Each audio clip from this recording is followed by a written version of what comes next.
Bismillahirrahmanirrahim. Assalamualaikum warahmatullahi wabarakatuh. Alhamdulillahirabbil alamin. Wassalatu wassalamu ala asyrafil anbiya'i wal mursalin wa ala alihi wa ashabihi wa man tabi'ahum bi ihsan ila yaumiddin. Rabbi ishrah li sadri wa yassir li amri wahlul 'uqdatam min lisani yafqahu qawli. Qala ta'ala fi kitabihil karim, a'udzu billahi minasy syaithanir rajim. Bismillahirrahmanirrahim. Inna nahnu nazzalna dzikra wa inna lahu lahafidun. Amma ba'd. Pemirsa yang dimuliakan Allah, alhamdulillahirabbil alamin. Puji syukur senantiasa kita panjatkan kehadirat Allah Subhanahu wa taala yang telah melimpahkan rahmatnya kepada kita semua sehingga kita dapat beraktivitas pada hari ini tanpa kurang syabab apapun. Salawat serta salam Allah semoga bercurah kepada junjungan kita Nabi besar Muhammad sallallahu alaihi wasallam yang selalu kita nantikan syafaatnya di akhirat kelak. Allahumma amin. Pemirsa yang dimuliakan Allah, pada kesempatan yang mulia ini perkenankanlah kami membahas tentang adab membaca Al-Qur'an menurut Imam Al-Ghazali. Kami nukil dari salah satu kitab karangan Imam Al-Ghazali, yaitu kitab Ihya Ulumuddin. Pemirsa yang dimuliakan Allah, terdapat 10 adab membaca Al-Quran yang sebaiknya dipenuhi oleh pembaca Al-Quran menurut Rasulullah SAW. Ke-10 adab tersebut yaitu yang pertama berkaitan dengan diri pembaca, yaitu hendaklah sang pembaca mempunyai wudu atau wudu terlebih dahulu sebelum membaca dan membersihkan diri dari najis. Kita tahu dalam berwudu kita harus memenuhi syarat rukun. Yang pertama kita harus niat wudu. Nawaitul wudu ali raf'il hadasil asghari fardhan lillahi ta'ala. Setelah itu kita disunahkan untuk memenuhi dalam kaifiat wudu itu sendiri. Sebelumnya kita berkumur-kumur. Kalau bulan puasa sebelum matahari sampai di atas kepala kita masih dibolehkan untuk berkumur-kumur. Tapi kalau sudah memasuki bulan puasa kita dimakruhkan untuk berkumur-kumur setelah matahari di atas kepala kita. Yang kedua adalah istinsyak atau memasukkan air ke hidung kita terus dikeluarkan. Itu salah satu fadilah kita sesuci dalam berwudu, sekaligus membersihkan kita dari virus-virus yang mungkin saat ini sedang menjadi pandemi di dunia, yaitu virus COVID-19. Salah satu ikhtiar kita untuk membersihkan diri, tubuh kita, badan kita dari virus-virus yang menjadi pandemi pada saat ini. Selanjutnya adalah membasuh wajah kita. Disebutkan membasuh, airnya harus mengalir. Jadi tidak boleh hanya diusap. Selanjutnya adalah membasuh kedua tangan kita sampai siku kita. Jadi airnya juga harus mengalir. Yang ketiga adalah mengusap sebagian rambut kepala kita. Jadi hanya mengusap, airnya tidak mengalir, tidak apa. Yang keempat adalah mengusap kedua telinga kita. Airnya juga tidak mengalir, tidak apa-apa. Yang penting airnya menempel di kedua telinga. Yang kelima adalah membasuh kedua kaki kita sampai kedua kelopak kaki kita. Itu airnya harus mengalir. Yang keenam adalah tertib, harus berurutan. Perlu diketahui dalam berwudu kita harus memperhatikan kondisi air itu. Banyak orang sembarangan dalam berwudu. Air mengalir, akan tetapi tetesan air itu memantul kemana-mana. Kembali ke tubuh kita, kembali ke pakaian kita. Sebagian sudah jatuh ke lantai, naik lagi. Itu menjadi sesuatu yang najis. Jadi harus kita perhatikan sesuci kita, berwudu kita. mensucikan hadas kecil kita. Pemirsa yang dimuliakan Allah, setelah selesai kita berwudu, kita menghadap kiblat. Kita berdoa kepada Allah. Itulah luar biasanya ajaran Islam, selalu mendidik kita untuk selalu bersuci, suci zahir dan batin. Asyhadu an la ilaha illallah wahdahu la syarikalah wa asyhadu anna Muhammadan abduhu rasuluh. Allahumma ja'alni minat tawwabin waj'alni minal mutatahhirin waj'alni min ibadikas shalihin ya arhamar rahimin. Itu baru selesai dalam masalah wudu. Atau berwudu terlebih dahulu sebelum membaca dan membersihkan diri dari najis.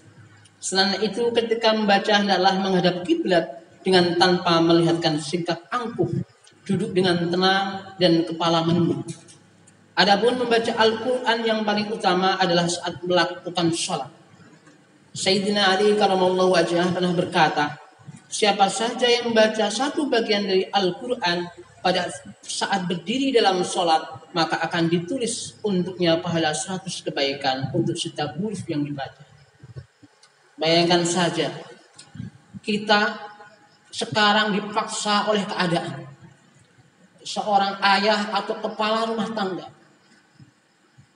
yang dulu ketika masih melamar calon istrinya, dengan pedenya mengatakan, perkenankanlah saya menjadi imam. Nah sekarang janji itu diminta oleh keadaan. Beranikah kita menjadi imam sholat istri kita, anak-anak kita? Sebagian ada yang tidak berani karena tidak mempersiapkan diri sebelum menikah. Minimal kita itu harus hafal Quran surat Al-Ikhlas, Qul huwallahu ahad. Quran surat Al-Falaq, Qul a'udzu birabbil falaq. Quran surat An-Nas, Qul a'udzu birabbin nas. Kalau untuk sholat raweh ya minimal kita sudah hafal Quran surat At-Takatsur, Alhaakumut Takatsur sampai Anas.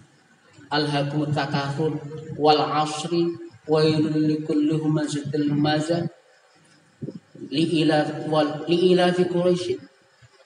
Ara'aital ladzi kadzibu bid-din inna a'tainakal kautsar qul ya ayyuhal kafirun idza jaa nasrullahi wal fath dan nasyad khulud tabbat yada abi lahab wa tab qul huwallahu ahad qul a'udzu bil falaq qul a'udzu bin nas. Marilah kita pelajari lagi, kita hafalkan minimal surat-surat pendek itu. Karena saat ini kewajiban kita sebagai imam keluarga untuk mengimami sholat tarawih keluarga kita.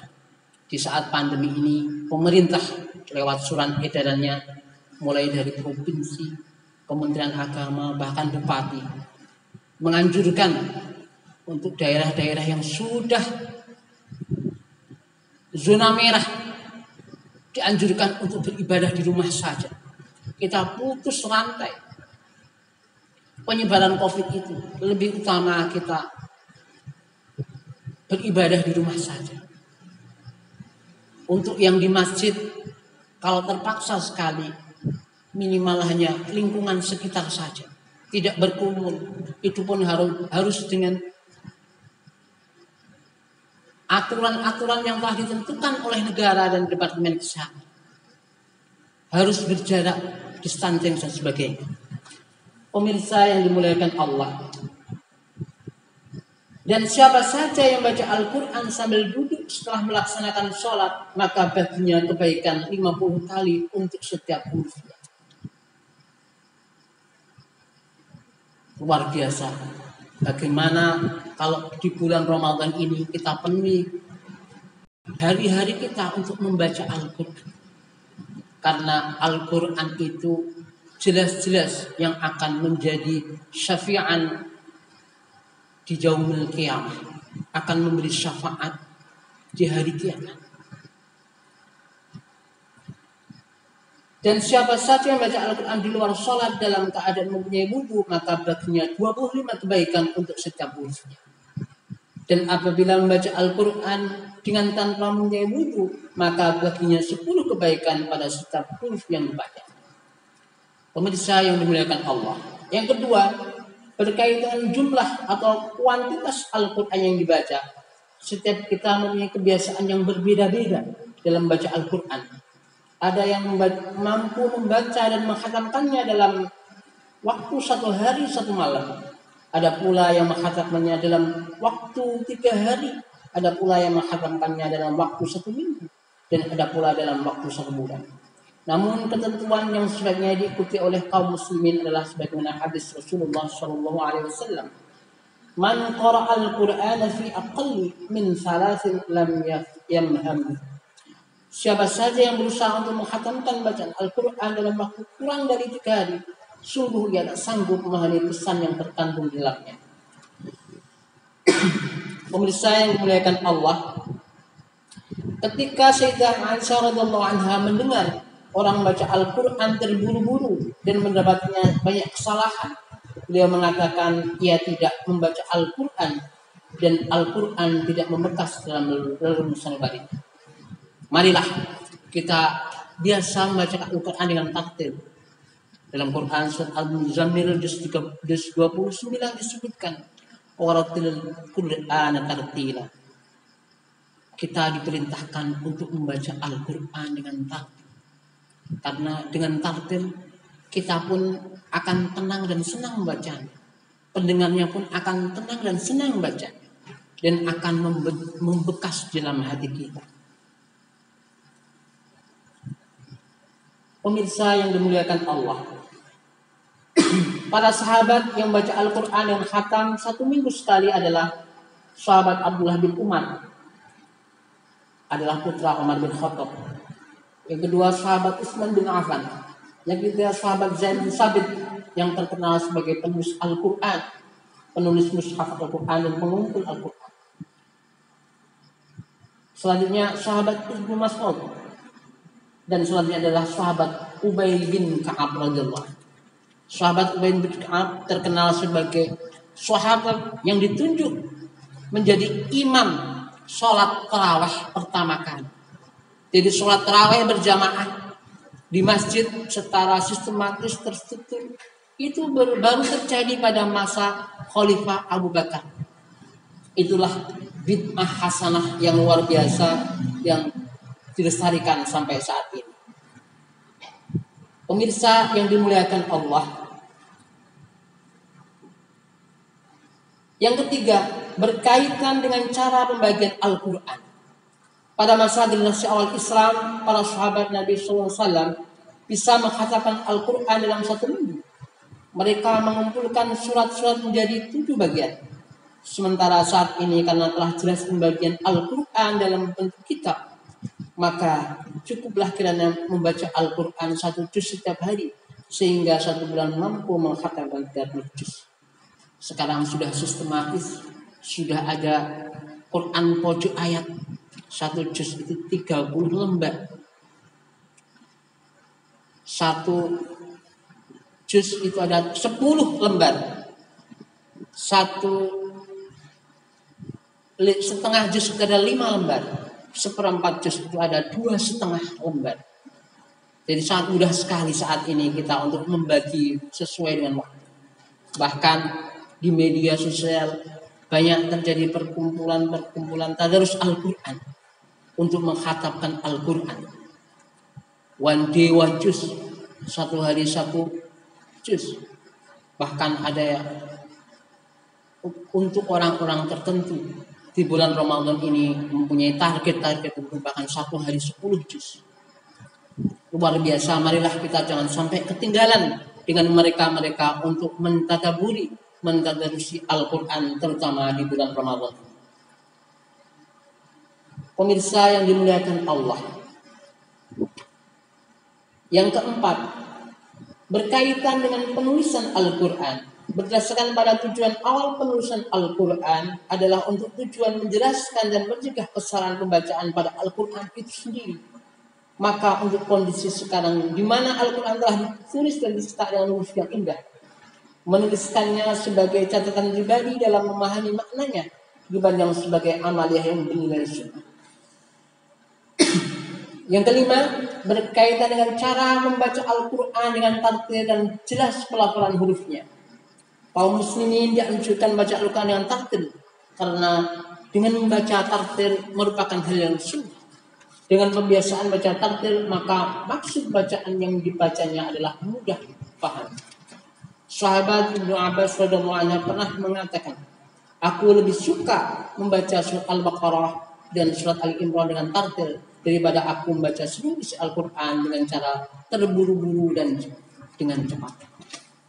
Pemirsa yang dimuliakan Allah, ada sebagian dari kita yang mulai tergugah kesadarannya, mulai merasa ketika di hari tua ini, di hari umur sudah beranjak dewasa, sudah mempunyai anak, bahkan sudah mempunyai cucu, mempunyai jiwa spiritualitas yang bergejolak naik, ingin sekali melakukan tadarus Al-Quran, membaca Al-Quran.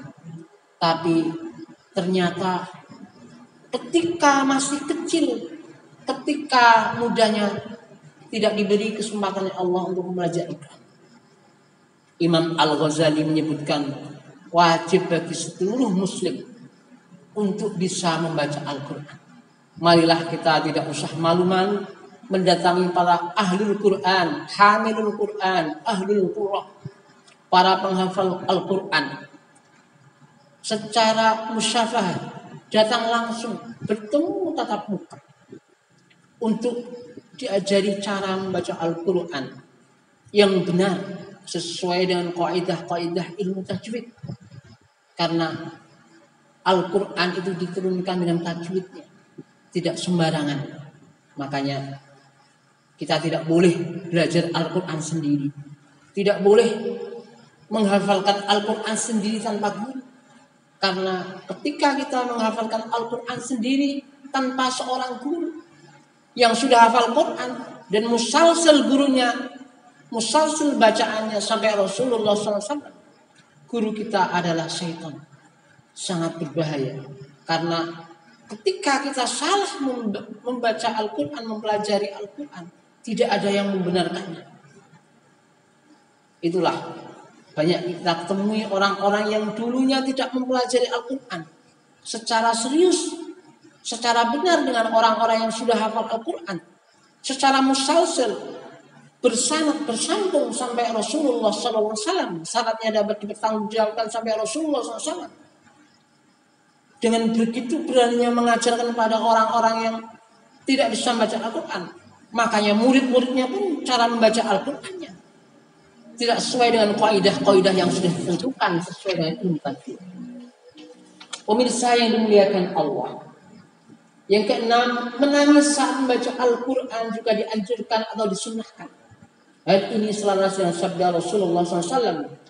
Bacalah Al-Quran dengan menangislah.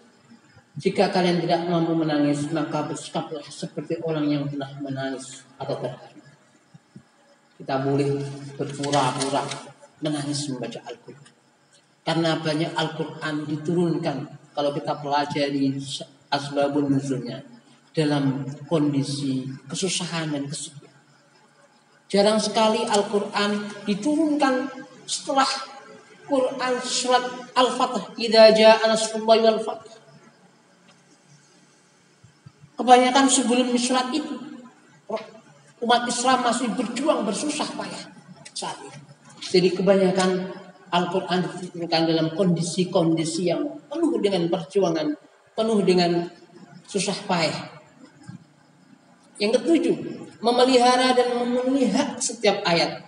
Seperti ketika kita membaca ayat-ayat sajadah, hendaklah kita bersujud.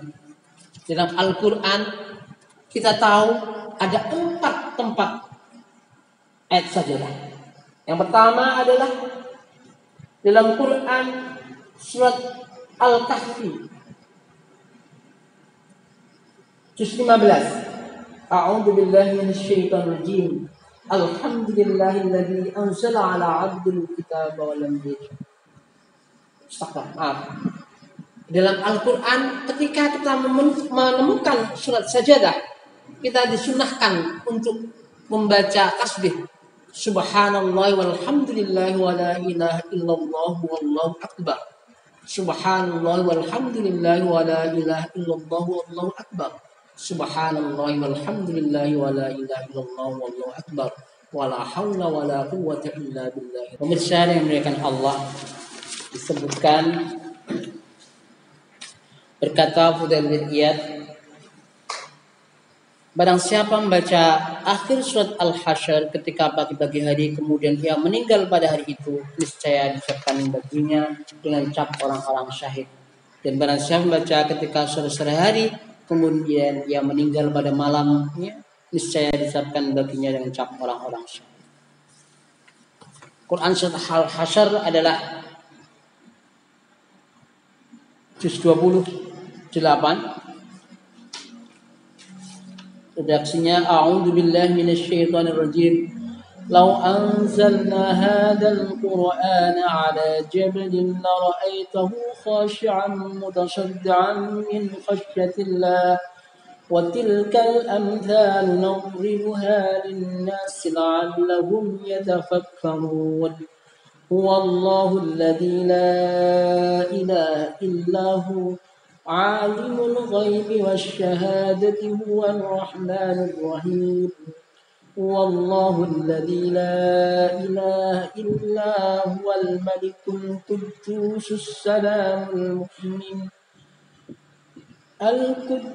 السلام المؤمن المهيمن العزيز الجبار المتكبر سبحان الله عما يشركون. والله الخالق البارئ المصور له الأسماء الحسنى يسبح له ما في السماوات والأرض وهو العزيز الحكيم.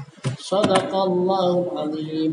Pemirsa dimuliakan Allah, marilah kita biasakan ketika kita sholat subuh atau sholat maghrib membaca akhir surat Al-Hasyr.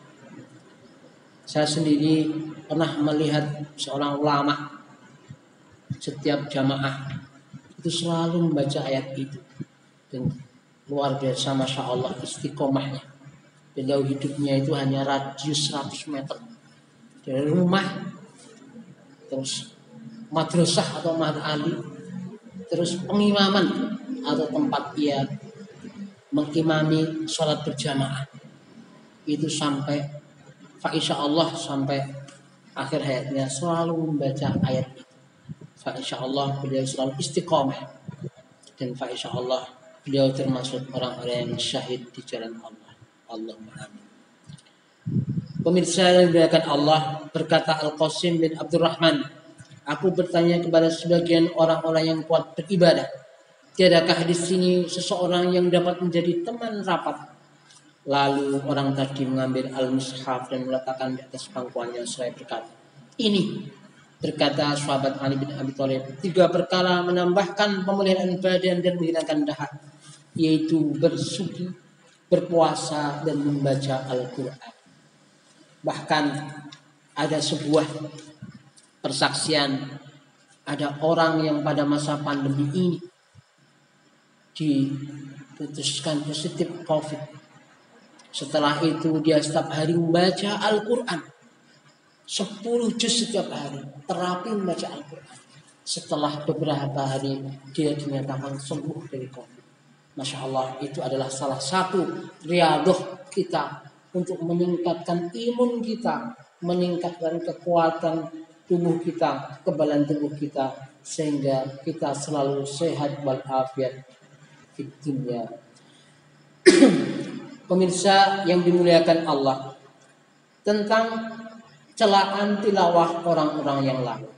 Ternyata Imam Al-Ghazali berkepentingan untuk membahas masalah orang-orang yang lalai dalam membaca Al-Quran.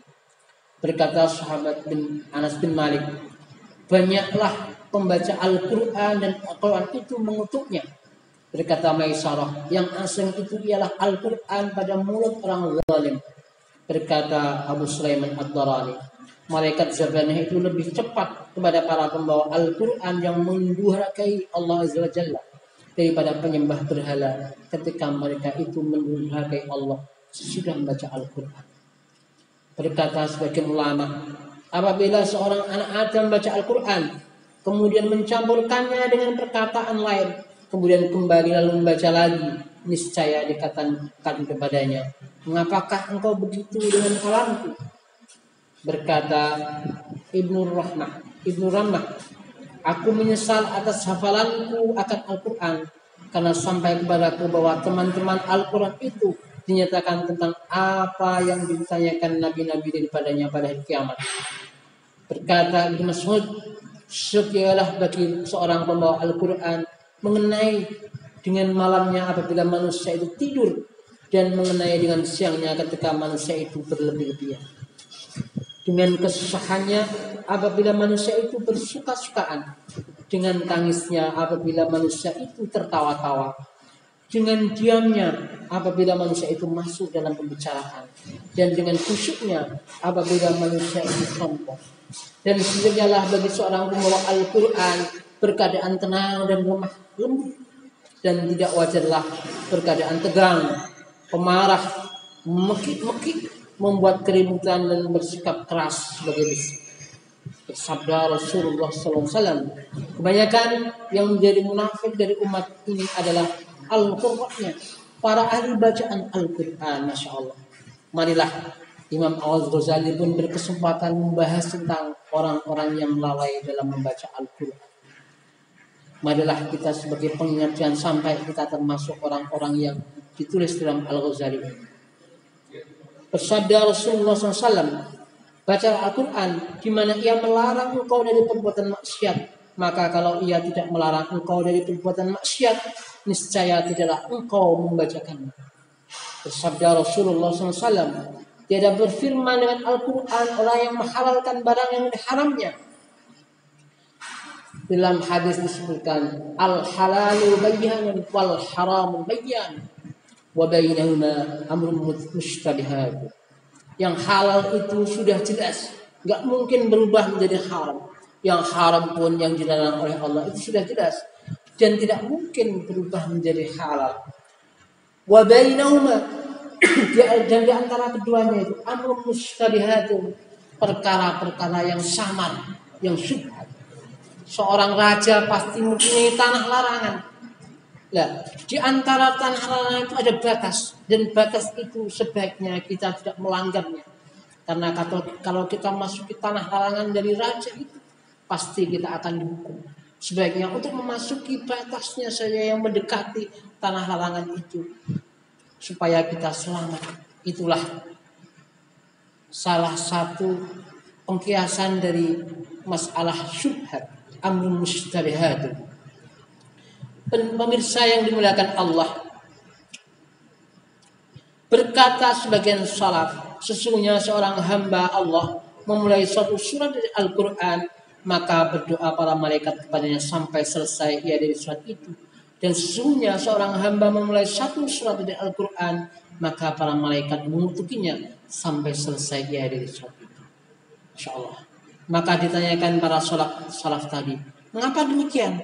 Lalu ia menjawab, apabila hamba itu menghalalkan yang dihalalkan surat tersebut dan mengharamkan yang diharamkannya, maka berdoalah para malaikat kepadanya. Dan kalau tidak demikian, maka para malaikat itu mengutuk. Para ahli Quran adalah orang-orang khusus Allah. Ahlullah wa khassatullah. Ahlu Allah dan orang khusus Allah. Mereka selalu dikelilingi oleh para malaikat karena selalu membaca Al-Quran. Makanya ketika kamu ingin tahu tentang Lailatul Qadar, tanyalah kepada mereka.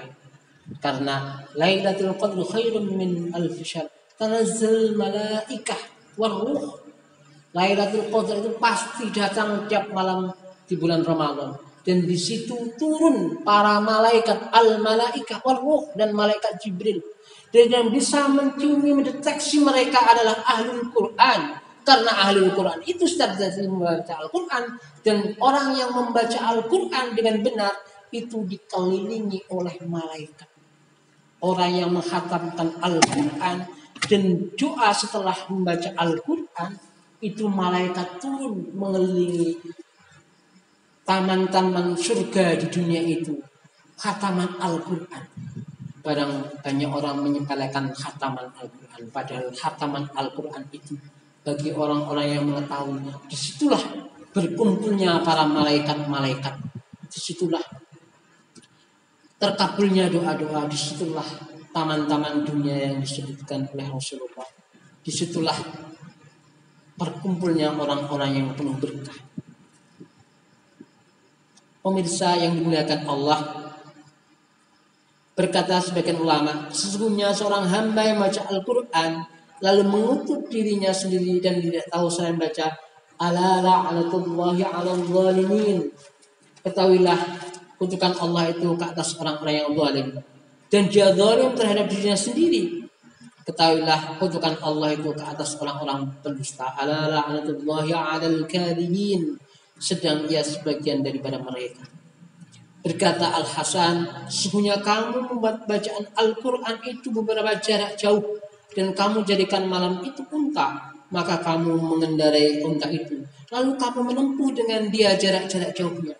Dan sesungguhnya orang-orang yang sebelum kamu memandang Al-Quran itu surat-surat dari Tuhannya, maka mereka memahamkannya pada malam dan melaksanakan pada waktu siang.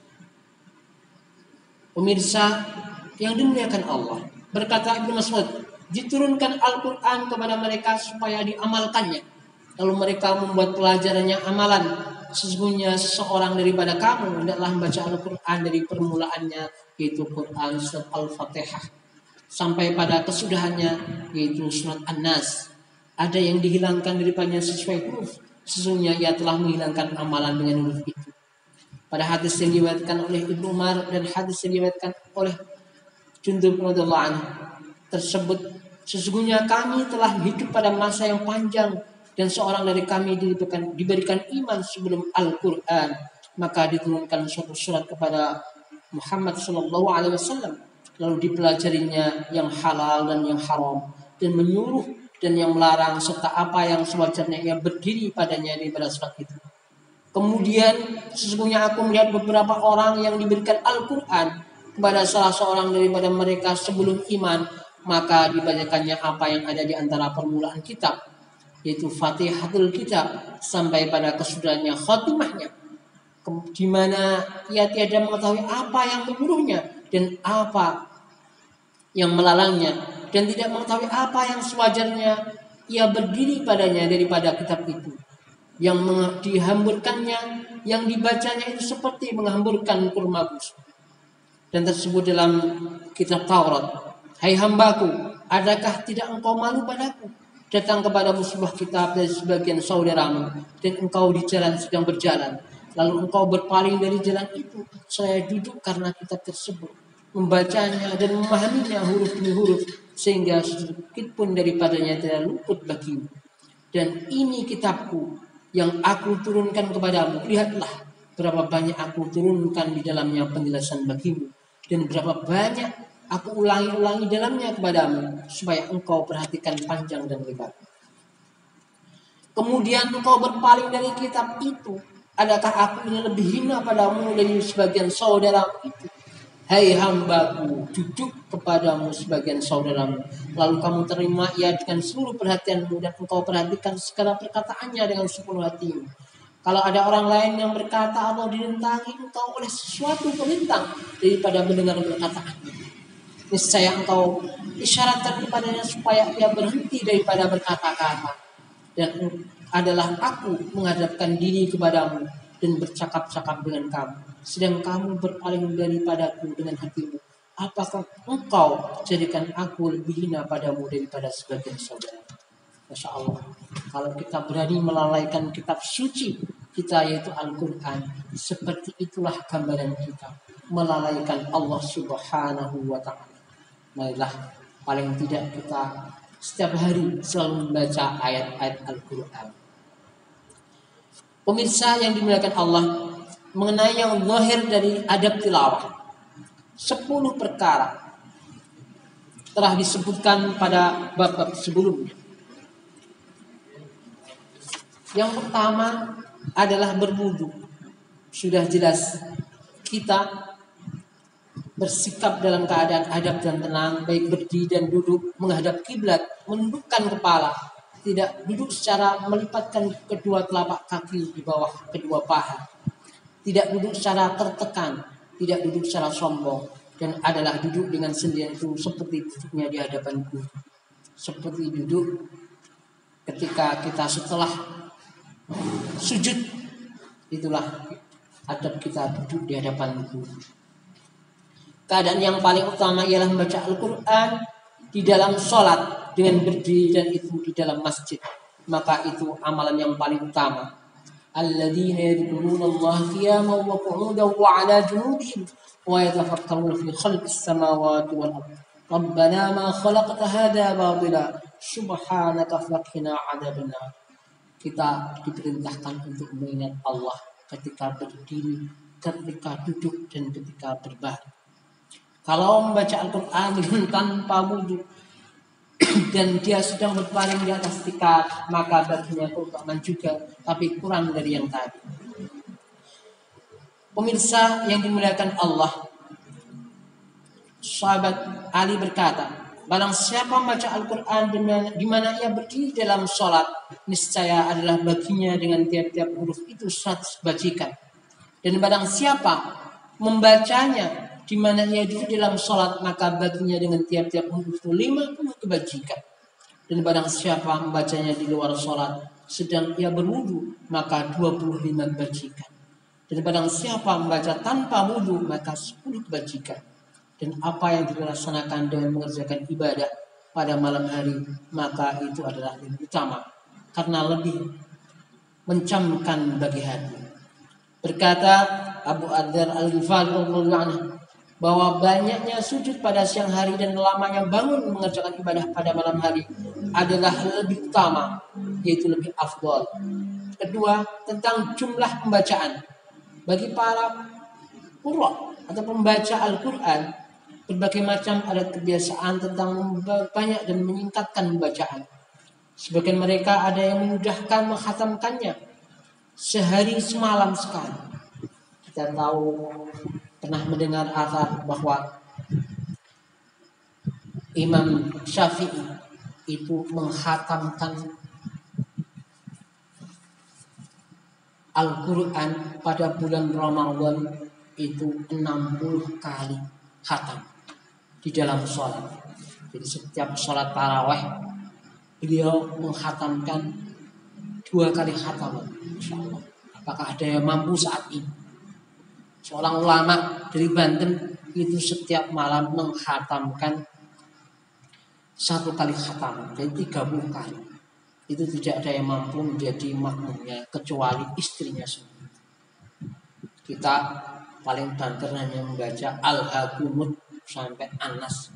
Itu pun kadang tidak ada yang kuat sampai 30 kali jamaah rutin.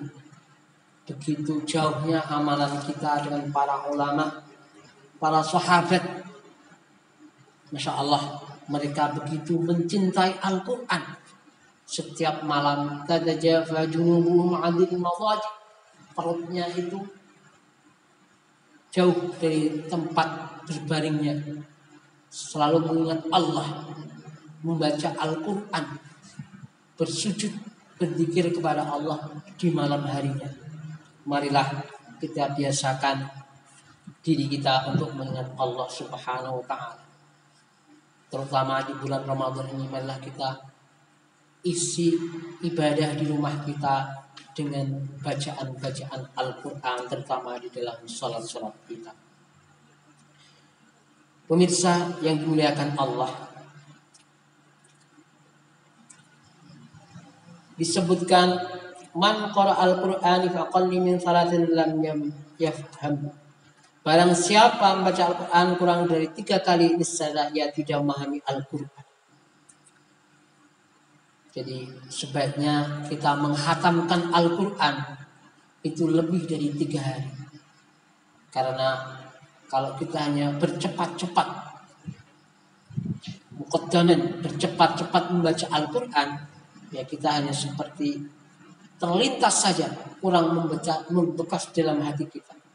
Sebaiknya kita membaca Al-Quran secara talqin, secara pelan-pelan, dipenuhi hak-hak hurufnya, hak-hak tajwidnya, hak-hak gunahnya, dan kita rasakan dalam hati kita sehingga membekas dalam hati kita dan diamalkan dalam kehidupan sehari-hari kita.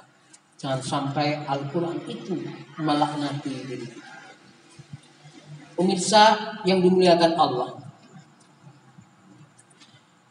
segolongan dari sahabat mengkhatamkan Al-Quran pada tiap-tiap Jumat. Jadi seminggu sekali, seperti sahabat Utsman bin Affan, Zaid bin Sabit, Ibnu Mas'ud dan Ubay bin Ka'ab radhiyallahu anhum. Tentang penghataman, ada 4 tingkat khataman dalam sehari semalam. Yang pertama, tingkat ini telah dimakruhkan oleh segolongan ulama. Penghataman pada tiap-tiap bulan, di mana tiap-tiap itu adalah 1 juz daripada 30 juz. Dan ini seolah-olah adalah bersangatan pendek. Sebagaimana yang pertama itu bersangatan banyak. Di antara kedua tingkat tadi terdapat 2 tingkat yang sederhana. Yang pertama adalah seminggu sekali, dan yang kedua dalam seminggu 2 kali mendekati kepala 3. Dan yang lebih sunnah adalah menghatamkan sekali khatam pada malam dan sekali khatam pada siang. Dan menjadikan khataman siang itu hari Senin pada 2 rakaat salat subuh atau sudahnya. Dan menjadikan khataman malam Jumat pada 2 rakaat maghrib atau sudahnya. Supaya menghadap permulaan siang dan permulaan malam dengan khataman itu. Karena para malaikat berdoa padanya, kalau khatamannya pada malam sampai kepada waktu subuh, dan kalau khatamnya pada siang sampai kepada waktu sore, maka melengkapilah keberkatannya akan seluruh malam dan siang. Uraian tentang jumlah bacaan adalah kalau ia dari orang-orang yang kuat beribadah, yang menempuh jalan amalan, maka tidak wajarlah berkurang dari 2 khataman dalam seminggu. Dan kalau ia dari orang-orang yang menempuh amalan hati dan berbagai macam pemikiran, atau dari orang-orang yang menghabiskan waktunya untuk mentadaburi kitab-kitab ilmu atau Al-Quran, tafsir Al-Quran dan sebagainya, dan mengembangkan ilmu pengetahuan, maka tidak mengapa ia meningkatkannya dalam seminggu sekali. Dan kalau ia dari orang yang tembus pemikirannya tentang segala maksud Al-Quran, sudah mengalami Al-Quran, menghatamkan kitab-kitab tafsir Al-Quran dan sebagainya, maka kadang-kadang mencukupilah dalam sebulan sekali, karena banyak keperluannya untuk membanyakkan mengulangi-ulangi dan meneliti. Yang ketiga, tentang cara pembagian. Adapun orang yang khatam dalam seminggu sekali, maka dibagikan Al-Quran pada 7 golongan. Adalah para sahabat menggolongkan Al-Quran pada beberapa golongan. Diriwayatkan bahwa sahabat Utsman radhiyallahu anhu memulai malam Jumat dengan surat Al-Baqarah sampai pada surat Al-Maidah. Malam Sabtu dengan surat Al-An'am sampai surat Hud. Malam Ahad dengan surat Yusuf sampai surat Maryam. Malam Senin dengan surat Thaha sampai surat Yasin. Tosimim. Malam Selasa dengan surat Al-Ankabut sampai pada surat Shad. Malam Rabu dengan surat Tanzil sampai surat Ar-Rahman. Dan sudahnya dikhatamkannya pada malam Kamis. Adalah Ibnu Mas'ud membagi Al-Quran kepada beberapa bagian, tidak menutup tertib susunan tadi. Ada orang yang mengatakan bahwa kumpulan Al-Quran itu 7. Kumpulan pertama adalah 3 surat, kumpulan kedua adalah 5 surat, kumpulan yang ketiga adalah 7 surat, kumpulan yang keempat adalah 9 surat, kumpulan yang kelima adalah 11 surat, kumpulan yang keenam adalah 13 surat, dan kumpulan ketujuh adalah terurai dari surat Qaf sampai penghabisan Quran surat An-Nas. Pemirsa yang dimuliakan Allah, begitulah dibuat kumpulan oleh para sahabat, dan mereka membacanya adalah seperti yang demikian. Dan tentang itu terdapat hadis Rasulullah SAW. Ini adalah sebelum dibuat berbagi 1/5, 1/10, dan berjuz. Maka yang selain itu adalah mengada-ada. Yang keempat, tentang penulisan. Disunahkan membaguskan penulisan dan penjelasan Al-Quran. Dan tiada mengapa dengan bertitik dan pertanda merah dan lainnya. Karena itu adalah penghiasan dan penjelasan serta pencegahan dari kesalahan dan tidak betul bacaan bagi orang yang membacakannya. Adalah Al-Hasan dan Ibnu Sirin menentang pembagian seperlima, sepersepuluh, dan berjus-jus. Dikatakan oleh As-Sa'di dan Ibrahim akan makruhnya titik-titik dengan warna merah dan mengambil upah atas perbuatan itu. Mereka mengatakan, lepaskanlah Al-Quran dari yang demikian. Berat dugaan bahwa mereka pada makruh membukakan pintu itu karena ditakuti membawa kepada mendatangkan penambahan-penambahan dan menutupkan pintu dan merindukan pada pijakan Al-Quran daripada menerobos kepadanya pengubahan-pengubahan itu. Apabila tiada membawa kepada yang dilarang dan telah tetap keadaan umat padanya dengan menghasilkan bertambahnya pengetahuan, maka tiada mengapa dan tiada dilarang yang demikian. Oleh adanya itu diada-adakan, sebab seberapa banyak yang diadakan itu tidak boleh, tidak dipandang baik. Sebagaimana dikatakan mengenai mendirikan jamaah pada sholat tarawih, di mana itu adalah sebagian dari yang diadakan oleh Khalifah Umar, Khalifah yang kedua. Itu adalah bid'ah yang baik, bid'ah hasanah. Sebenarnya bid'ah yang tercela, bid'ah itu adalah yang bertentangan dengan sunnah yang lama atau hampir luar kepada mengubahkannya. Sebagian mereka mengatakan, aku membaca pada mushaf yang bertitik dan tidak aku membuatkan titik oleh diriku sendiri. Pemirsa yang dimuliakan Allah. Masih berapa menit? Masih berapa menit? Pemirsa yang dimuliakan Allah. Pada prinsipnya, setelah kita membahas tentang pembahasan dari Imam Al-Ghazali ini, marilah kita tidak perlu ragu lagi untuk mempelajari Al-Quran, mendatangi para guru-guru Ahlul Quran, mempelajari dari mulai belajar huruf Al-Quran, membacanya secara tartil, syukur sampai menghatamkannya, sampai menghafalkannya. Marilah kita amalkan Al-Quran dengan mulai bertadarus setiap hari.